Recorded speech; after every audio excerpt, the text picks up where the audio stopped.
In 2017 and subsequently in 2023, GES issues a complete ban on corporal punishment in all pre-tertiary institutions in the country, right? That includes the private schools and the public schools. Now, what is corporal punishment? According to GES, is any disciplinary measure intended to cause bodily pain, discomfort, or humiliation, no matter how light.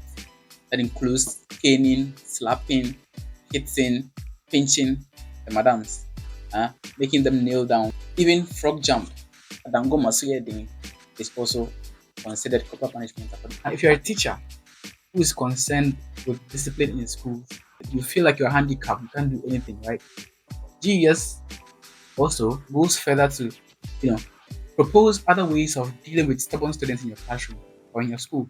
In fact, they have a whole toolkit. The GES calls it the Positive Discipline Toolkit. The Positive Discipline Toolkit. This particular toolkit is to show teachers other ways of punishing students that does not necessarily, have to be so painful to their body and cause humiliation. So it is basically replacing corporal punishment in schools. First one is positive timeout. Positive timeout. That's when you put the child in a designated area of the classroom, still within the classroom, by the way, but separate from their colleagues, so they don't continue to cause the trouble that they are causing in the classroom.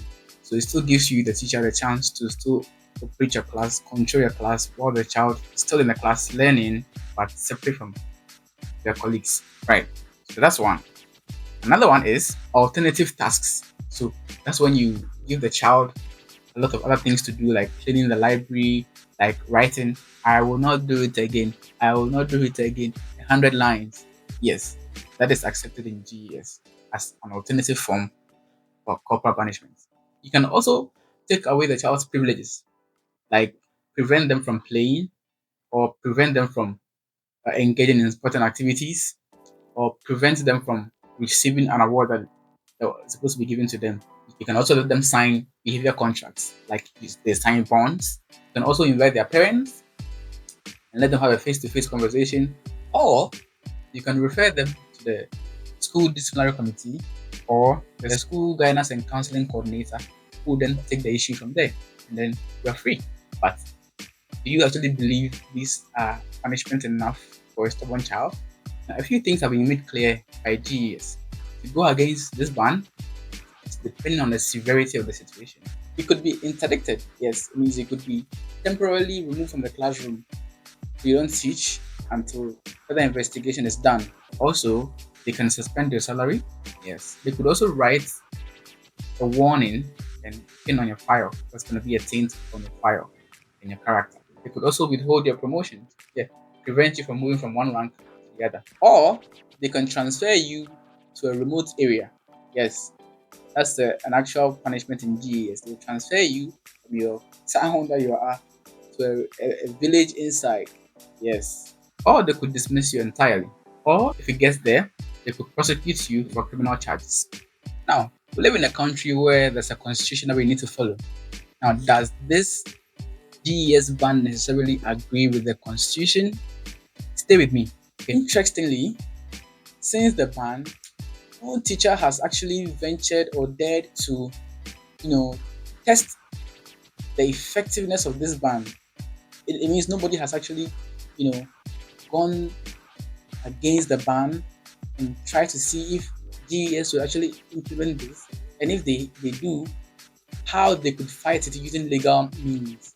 Section 41 of the Criminal Offence Law, Act 29, allows parents and persons acting with parental delegations, right, to use a blow or a force for the purposes of correction for a child who is 16 years or below. In fact, to quote verbatim, a blow or other force may be justified for the purpose of correction.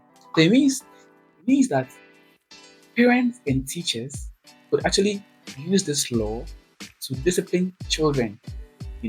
As it stands now, it says the law allows for some form of pain to be administered to a child for the purpose of correcting the child. You know. So then the question is, does this particular act save a teacher when they actually go against the GES? And does it? And if it does, what does that mean for the ban? Is it effective? Does it even matter at all? Well, since nobody has tried it, we don't know yet. But if you find yourself in court for the reasons of going against the GES ban on corporal punishment, you can invoke this particular act, the criminal offense law. What does that mean for GES? This particular information means that if GES insists on banning corporal punishment in schools, they should actually take the step and go ahead and actually file for a legal amendment of the act so that the act could be amended to prevent all kinds of corporal punishments in basic schools. Otherwise, as far as this particular act remains, this particular ban does not look firm at all. I don't know. Let me know what you think. That's my angle. What's your angle? Shoot in the comment section. Thank you.